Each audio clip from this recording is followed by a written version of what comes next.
Alright guys, so it's taken a while, but I finally got a laptop and what have you, so it's time to break down Fury versus Usyk. Now, my hope for this breakdown is no matter what happens in the fight to show that I do take care when it comes to my predictions. I don't just fanboy somebody. I watch fights and I actually come to my own conclusions. And I really want to do a series for this because both these fighters deserve it. They're both being good for boxing overall, and I just want to see this fight, and I'm grateful that it's happening. Let's hope it does happen, but I'm very grateful to both of them. Now, lots of people are under the impression that Tyson Fury can pressure Usyk at long range, and I don't think that this is going to work. And I'm going to do an eye test and a stats test for this, just to show that I am actually thinking everything through here, okay? So let's go through the eye test here.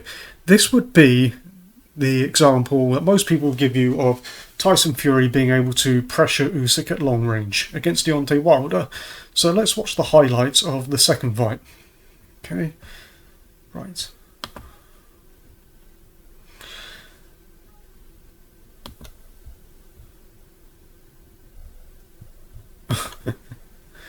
Right, sorry guys, there we go, let's put it at normal speed, shall we? Now let's talk about something just very, very quickly. As they say, styles make fights, but I also believe that dimensions make fights. When you're facing somebody shorter than you, you can't see as much of them. So, from Joshua's vantage point, maybe he can see here of Usyk, and Usyk, because he's lower, maybe he can see down to here of Anthony Joshua. Okay? Now, Tyson Fury is going to be higher. So like I said, let's say Joshua can see down here. Fury might only be able to see here. Okay? And this is very significant because people are saying that he's going to land body shots on Usyk, and I don't really see it happening. I don't think he's going to be able to land the body shots to take Alexander Usyk out. And his body attack was alright against Wilder, but there's only like a 2-inch height difference between them. So, and because Wilder lacks boxing fundamentals and ring IQ, Fury was able to stay at the edge of range and very easily pop in and out and just have his just beat Wilder up basically. So let's watch the first sort of 10 seconds. Fury's coming out, he's throwing feints. Now, this is why adjustments are important in fights. You see, he feints with the right hand, look. Feints. Wilder doesn't actually go for that. He doesn't go for that, which is quite good, and then he launches an attack. Okay, keep keep Fury at bay. The onslaught is coming from Wilder, but Tyson Fury is reading him. And fair play to Tyson Fury. I mean, he's got a lot of but he's got big balls to stay in the firing line like that. Okay, now look, he notices that Wilder is going for his jab feint. Look at that. Now he's going, okay, he's going for the jab feint. Now I can get him out and get him back. See, Wilder goes for that one. Gonna feint with the jab again. Wilder goes for it. Now, Tyson Fury can mount an attack. I know this is highlights, but I'm just showing you what's happening here.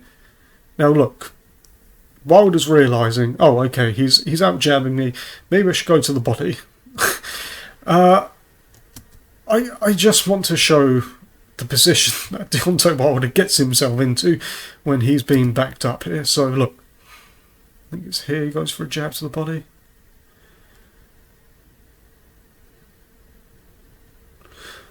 If you just watch, look at the defensive positions that Deontay Wilder's getting himself into. He tries to pull away from a jab. I mean, look at the balance. Look at how close his feet were just a second ago. It's chalk and cheese compared to Alexander Usyk. It really is. I mean, he's crossing his feet constantly. It's comical.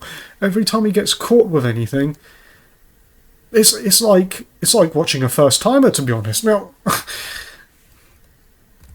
he goes for the body. Look at the position he's in. right hand down by his thigh, left hand completely low, and actually he has moved his head laterally a little bit, but for the most part he's just dipped his head downwards. All Tyson Fury has to do is aim for a straight line. Contrast this to Alexander Usyk. Look how he deals with Anthony Joshua. Look. So now, look, they're jousting for position, same as Fury and Wilder were, and he's able to get his left hand through. But let's break down how that actually happened. Let's look at the body positions. This is Wilder going low. Yeah? This is Usyk. He's in a lunge position. He's twisted slightly to the right to create a moving target for Joshua. He's not moving up and down, side to side in straight lines. He's constantly changing his trajectory. Look. Okay. Jousting, jousting. Look how much he's actually moving here. I mean, people, unless you know what you're looking at, you're not going to see these tiny little fractional movements that Alexander Usyk is making. He just made another one there. Look. Watch Usyk move to the right here. And actually, let's watch it in a slower frame rate. Okay. Look. First of all, excellent pendulum step. Look! I mean, he just moves slightly to the right, dips a little bit as Joshua's jab goes missing. Okay? Playing around with range. Now they're jousting again.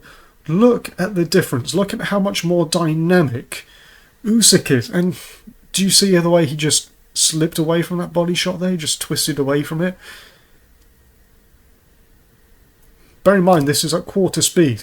So if it's taken 4 seconds, it's actually all happened in 1 second. Look how quickly he's calculating. Compare this to Deontay Wilder.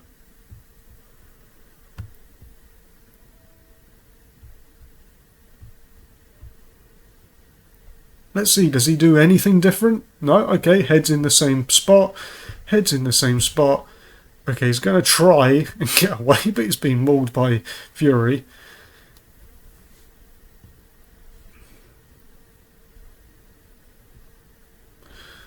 Oh, sorry, that was the second round. Let's have a look at the first round where they're feeling each other out here. Let's have a look. Okay, they're jousting for position here. Right hand feint, as I showed you. Doesn't work, so he starts using the jab feint. Come on, people, look at how much Wilder crosses his legs. It's chalk and cheese. The idea that Fury's going to be able to land this jab on Usyk, I mean, where's this idea coming from? I think it's going to be null and void. I don't think he's going to be able to land his jab on Usyk at long range. He can't play with the range like Usyk did. And bear in mind, this is Tyson Fury 4 years ago. He's not going to have gotten quicker or sharper, is he? Surely not. People want to think he can walk on water. He's a man. He's abused his body over the years. He didn't exactly look after himself after this. Think about what that's done to his joints, his liver, his heart. And something people don't mention is his brain, as in his nervous system. He can't react as quickly as he did in this fight. He can't do that anymore. I just don't see him being able to hang with Usyk at long range with this kind of pressure foot style, come forward style. Now maybe if he uses a back foot style, which I'll get into in the next video. But look, Deontay's defense is hands up, elbows way too high. I mean, look how high his elbows are, completely exposing the body. People go, well, Fury dropped Wilder with body shots. How could he not? How could he not land body shots on Wilder?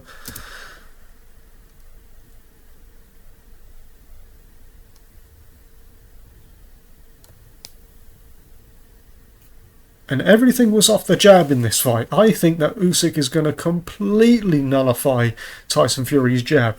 And the jab is one of the hardest shots to land on southpaws as well. Now I've gone through, I think, enough to show why I don't think this style is going to work against Usyk, let's go into the statistics as to why. Okay, so let's go into the statistics as to why. Now, lots of people held Joshua versus Usyk 1 as Joshua making a big mistake stylistically. And I actually have to disagree with that. I think that Joshua played to his strengths in that fight. He didn't use much movement. He wasn't going to be able to outmaneuver Usyk. People go, well, he was trying to box with Usyk. No, he was trying to stay at range, right? He was trying to stay at range and use his sharp shooting to beat Alexander Usyk because he's very sharp in his hands. Much sharper than Tyson Fury, by the way. And I think it was more effective than in the second fight. And let me show you something quickly. Okay, I want you to have a look at Alexander Usyk's face. This is Usyk's face after the first fight, where Anthony Joshua was less aggressive. You see? You see? He's got marks, he's got a cut, etc., right? This is Usyk's face after the second fight. You see how much less facial damage there is? There's much less facial damage. I think that Anthony Joshua did a better job in the first fight. And actually, the stats kind of reflect this as well. Now, you'll see I've used CompuBox stats for all of these fights that I'm going to show you. Because although CompuBox obviously isn't perfect, at least then we know it's the same process each time, okay? So, people were saying that Joshua wasn't aggressive enough, okay, in either Usyk fight, and I disagree. Let me show you with the stats here. Okay, so let's look at Tyson Fury versus Wilder 2, okay? Let's look at the punch stats. Now, this was a 7-round fight. We'll be generous and say it was 6.5 rounds. I think it ended just towards the end of the 7th round. Now, let me get my phone so I can use my calculator here.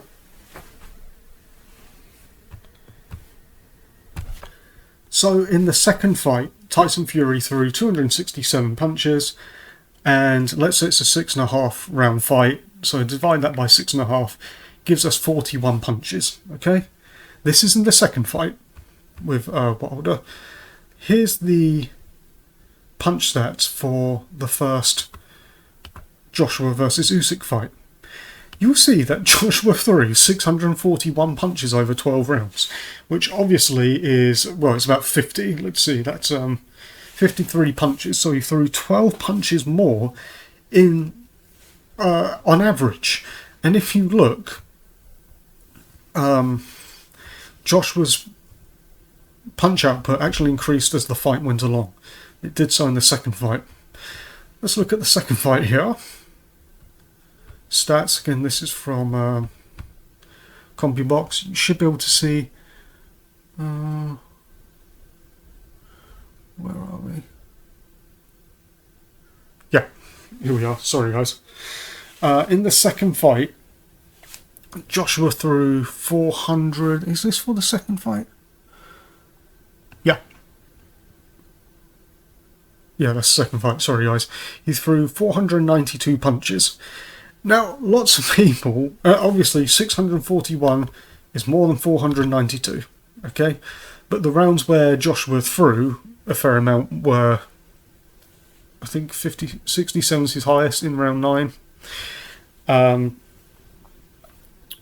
Yeah, he never threw anything like that in the first fight. But lots of people will go, well, they thought the second fight was closer. Right? I personally don't. I actually had the first fight being closer. I think what was different between the two fights was Joshua used more pressure with his feet, which Tyson Fury can do, by the way, but I don't think Fury's punches are sharp enough to land on Usyk on the front foot. What I think was different was pretty much the order in which the fight went.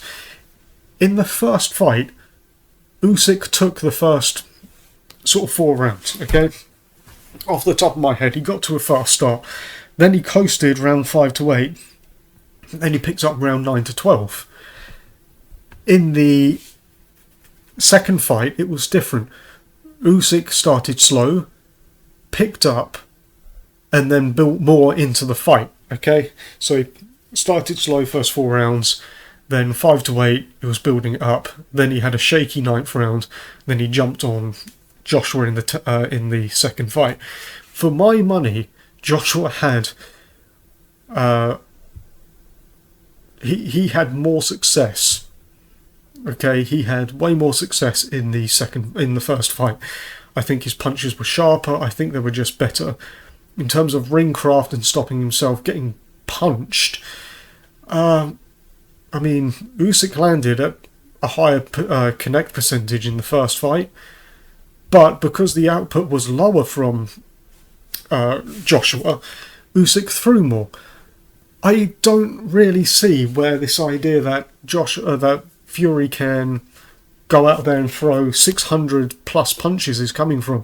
He'd have to throw probably 800-900 punches to just outwork Usyk. It's not going to happen. If he fights anywhere similar to how he did in the second Wilder fight, I just don't see it working for him. I don't think he's going to have the work rate either, and I think he's just too slow, to be honest with you, to box like that. But that's my breakdown on why Fury shouldn't just go all out, front foot, pressure fighting at long range like he did in the second Wilder fight. Let's go into what happens if Tyson Fury comes out on the back foot.